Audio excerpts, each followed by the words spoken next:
Member 365, Customer Relation Management, a CRM for member-based organizations. I'm your host, Christine Bundy. I'm the Customer Success Manager at Member 365. And fun fact, I say this a lot, but I do love questions. So if you have any questions throughout this presentation, please put them in the Q&A. If I see them as we go, I will answer them. Otherwise, there is a Q&A at the end, and we will address all questions then. Today's session is being recorded, so if I'm going too fast or you miss something, don't worry. You will get a recording. It will be on our YouTube channel. Again, if you miss something and you need to ask a question, put it in the Q&A. Everybody has been muted. All cameras are off. Make sure you have a notepad in case you want to jot down any notes.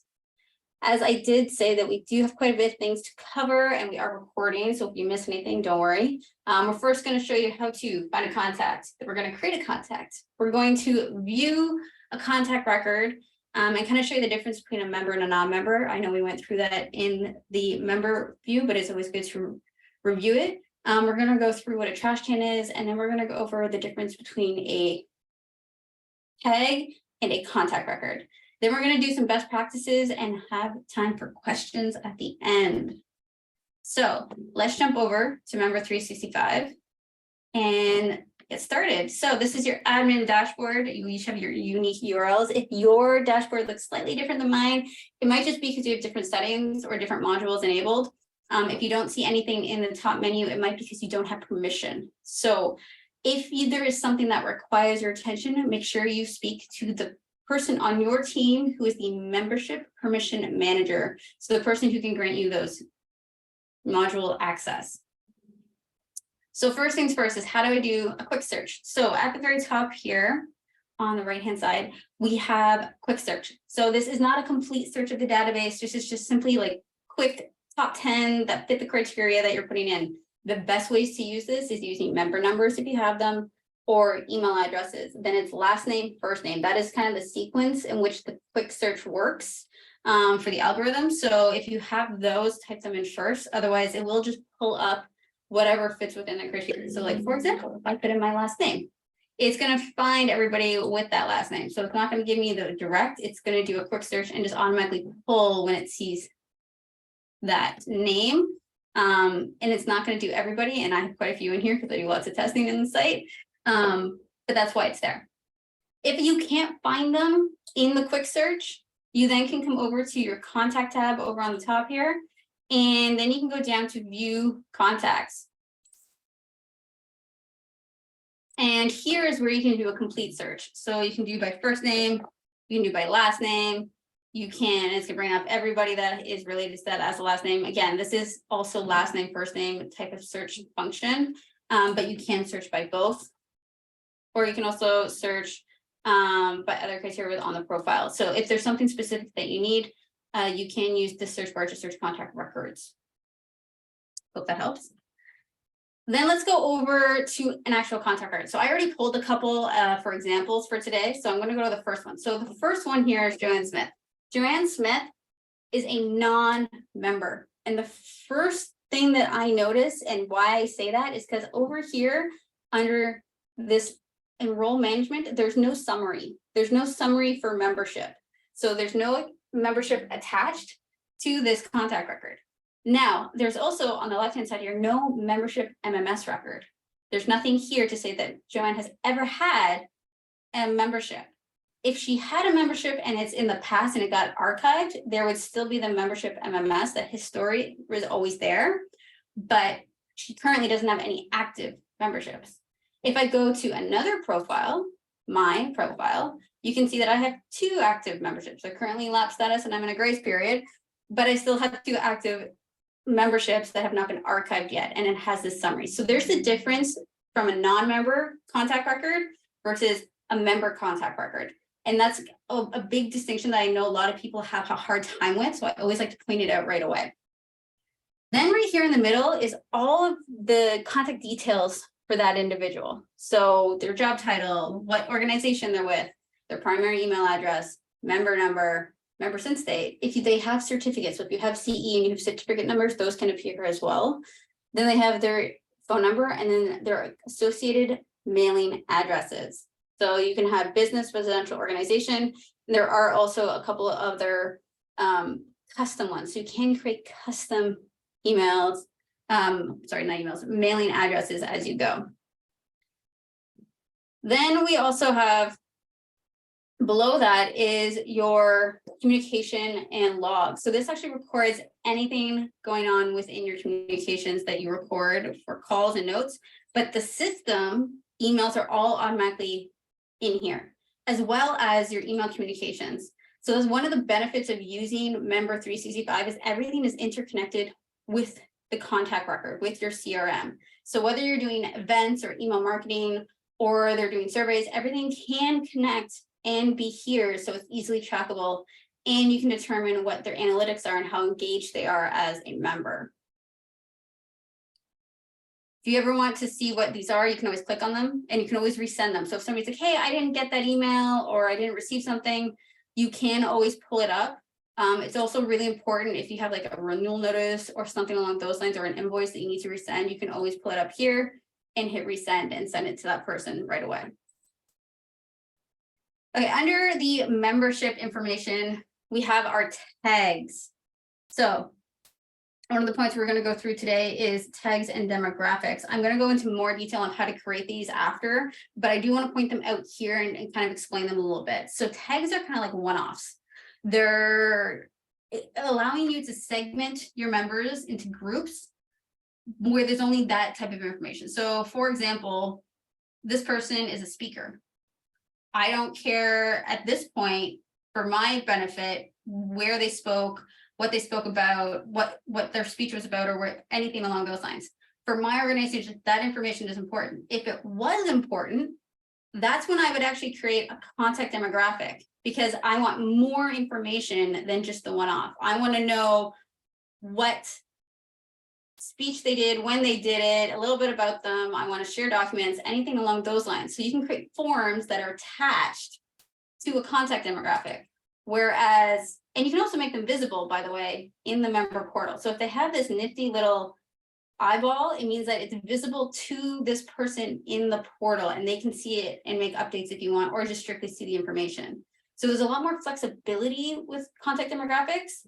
However, tags are not visible and strictly for administrators, and are great if it's just one-offs. I typically use tags on our Member 365 CRM for you guys, but again, it's completely up to your guidelines that you guys set as an organization as how you want your CRM to run. And it's really important that you get a clear understanding of which you want to use, what each of them are for.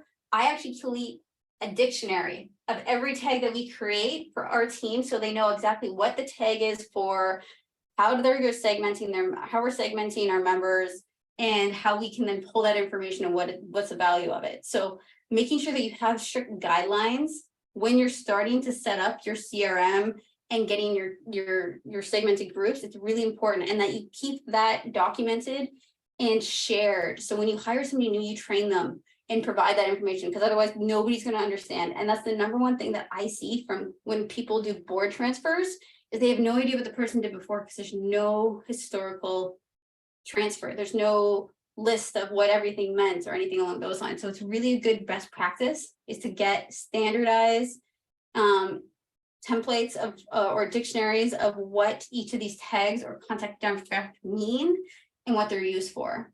It's just in a Google Sheet or Google Doc that you guys can share. You can even put it in the workspace for the board of directors so that they have access to it at all times. With this, there is also your analytics. So this is what I was saying about tracking. Everything is tracked to the contact record. And there will be a separate webinar on analytics, but I just wanted to point out that everything from like logging in, opening an email, going to an event, anything along those lines are engagement analytics, and there is a score associated to them. Again, that is something that we will cover in the analytics webinar, but it is pointed out here. You also can track committees. So there is in the committee module, everything is tracked here from what their position was, how long they were in the role for, and what role they were in. We have your consent settings. So if you ever need to see the history of an individual's consent settings, or you ever need to grant them, this is where you would go to do so. And then you get a little bit of a history of when people deactivated memberships, reactivated, enrolled, imported, if you're ever curious as to where somebody or how they got in to your system, you could always look at this and be able to tell what their history is, especially with the membership category. Okay, so that's a quick overview on that side. Now I'm going to switch over to this side of the screen. And these are all the different modules that we have within the system that are currently active with this member. So these are things that I've done. So I have an organization record because I'm attached to Pixelera. I have donation history. So as you can see, I have a donor badge here.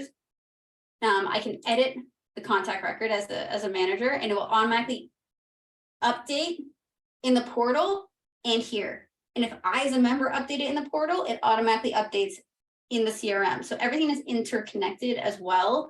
You don't have to worry about if you update it here, do I go over there and update it as well? No, no, no. Everything is interconnected and dynamic. Again, you can add more addresses, remove them as needed, grant permissions. So make sure you always grant permissions.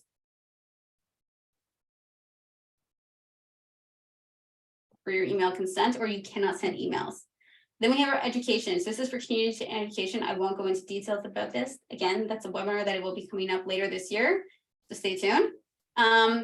You can send emails directly from the system. So it's in their email logs. I typically, and what my team typically does is if there's something that other team members need to be aware of, we do the first email from the system, and then we do the reply in our Outlook, just so there's a history of it being sent here.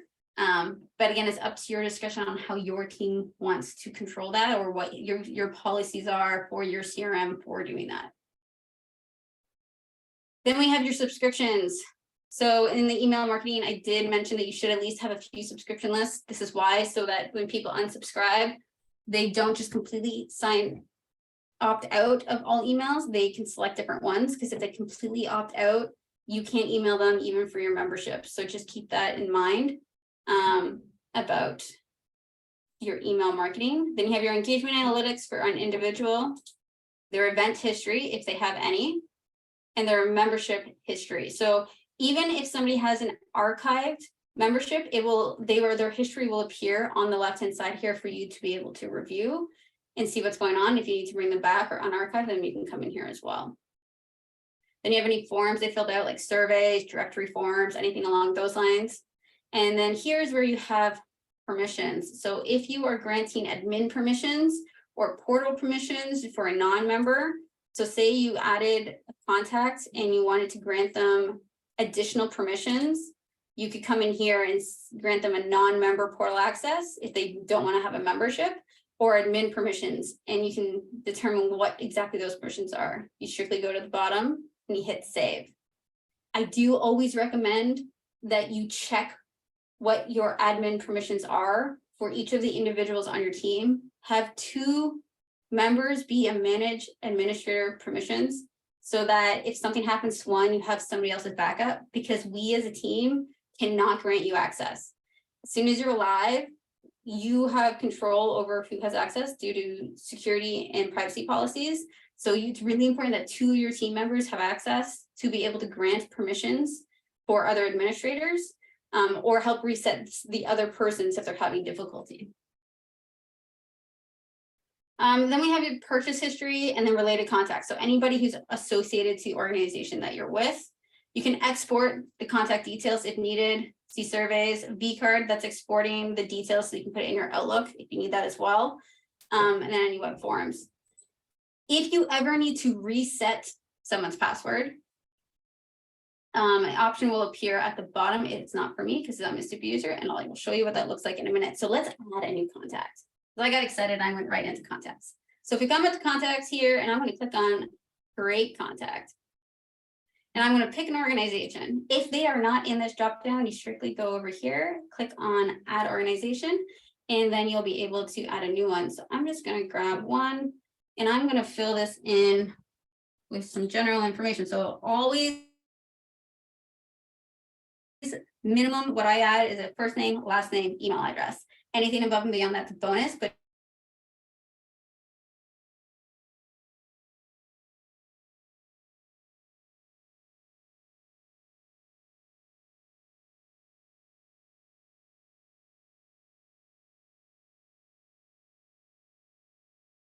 we're just gonna, for the email, we're gonna go to Smith J at member m365.ca. It tells me if I have a valid or invalid. One thing I always recommend, so best practice, is if you don't know if they're in the system, take the email address, copy it before you even start filling all this information out. Come up here and check if they're in the system, because if they're not, then you're good to go. If they are in the system, if it's not a valid and you did a check, it could mean that they're in the trash can. And I'll show you what that is in a few minutes when we go to delete a contact record. I'm going to grant permissions. I'm going to have express consent. Again, it depends on your discretion or what your practices are, whether you're in the States or whether you are in Canada. So you have CAN-SPAM versus Castle laws. Make sure you consult with those for granting permissions as to what they should be receiving.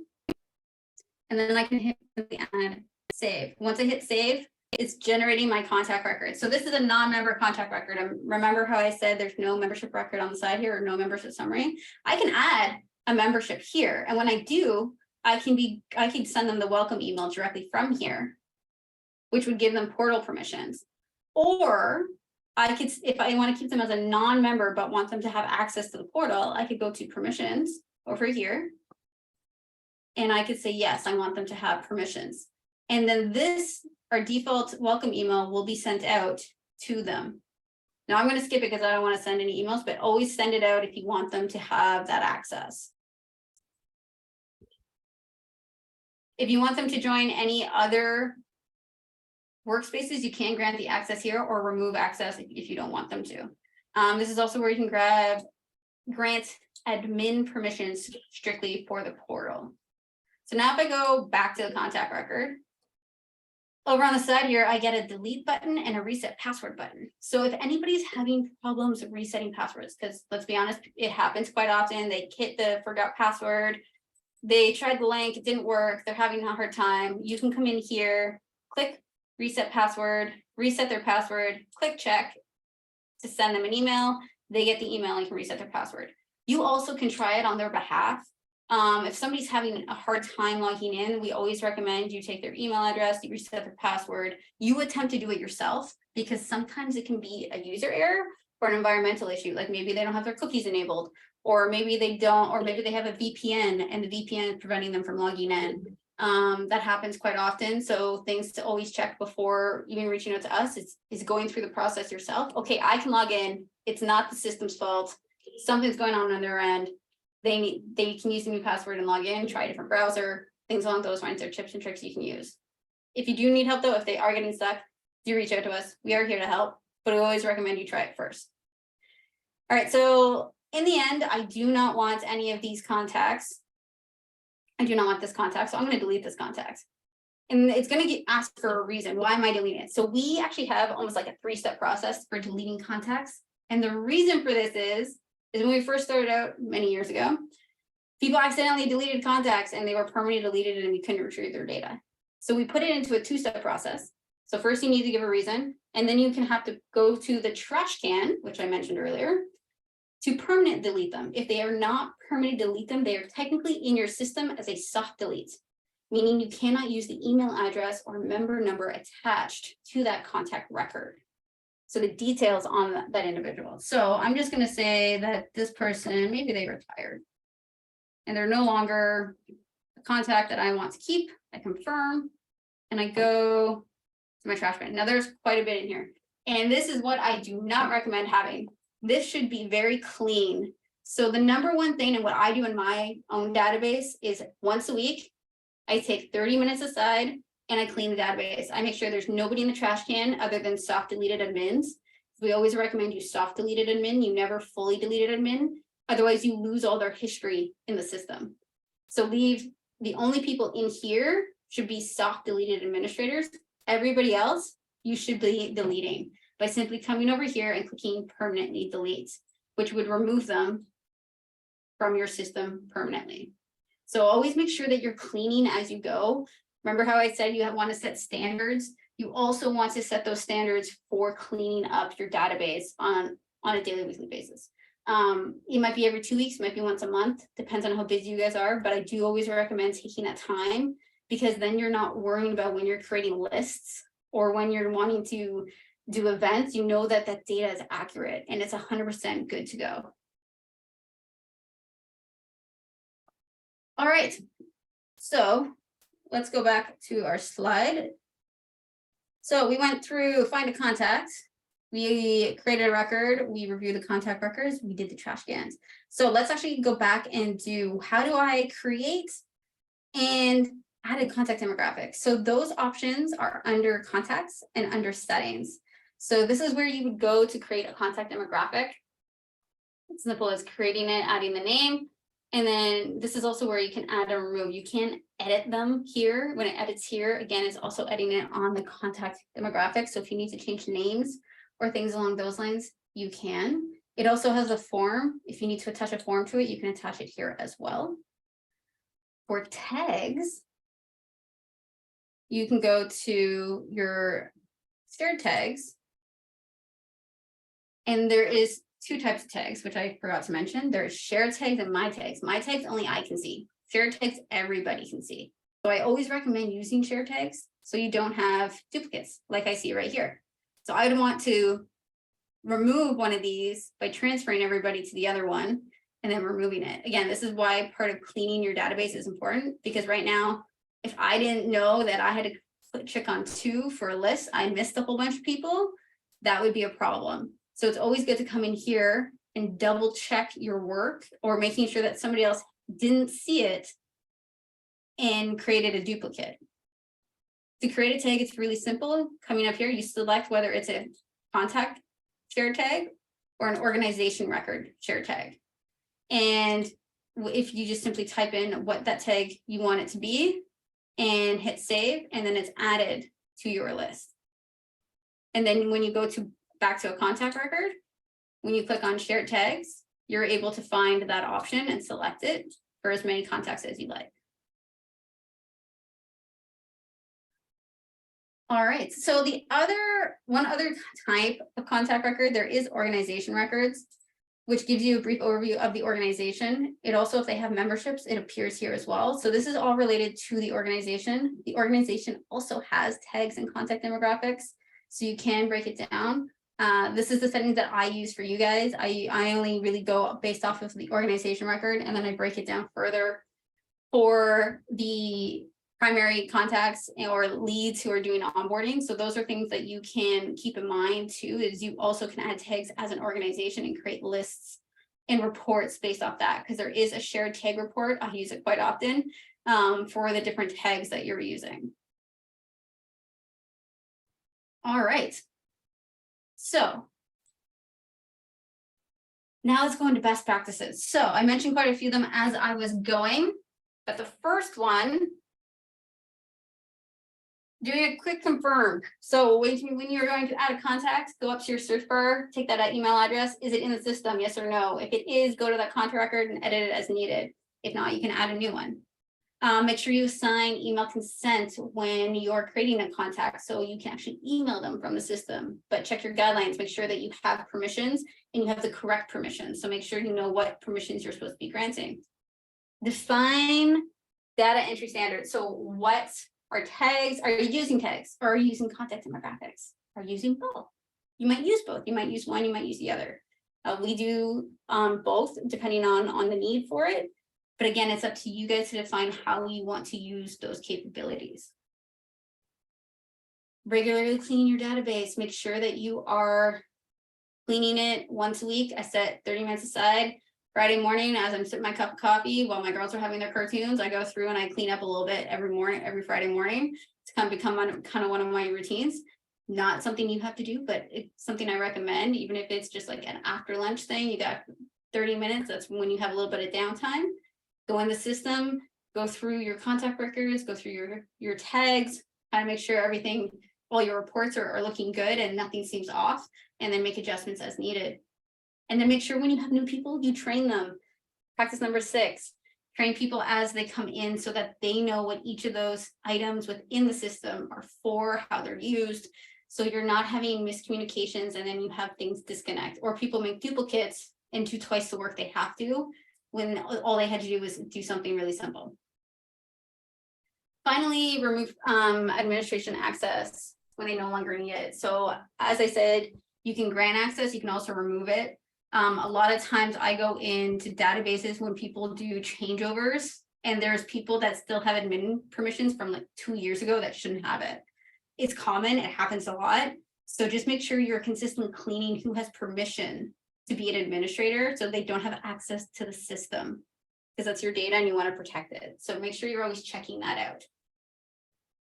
All right, so let's go into questions. I see one in here.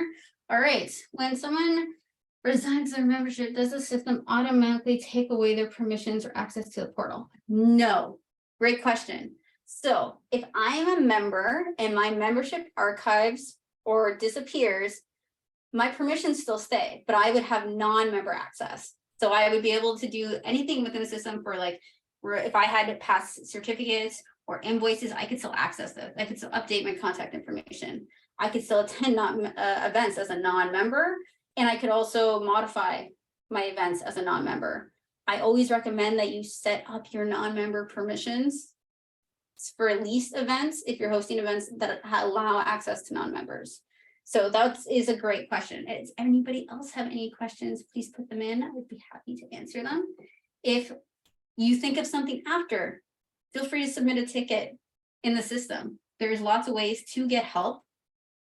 We are always here. So there's videos in our YouTube channel. We have our knowledge base. It's broken down per module. We have the support tickets right from the admin dashboards. And then if you have premium support, you can book calls and do chat. If you don't have premium support, you want to learn more, please reach out. We love questions and we love to answer yours. All right, everybody. Well, thank you so much for joining today. It was a pleasure going over contact demographics, tags, the CRM for membership-based organizations. I hope you enjoyed, and we'll see you next time.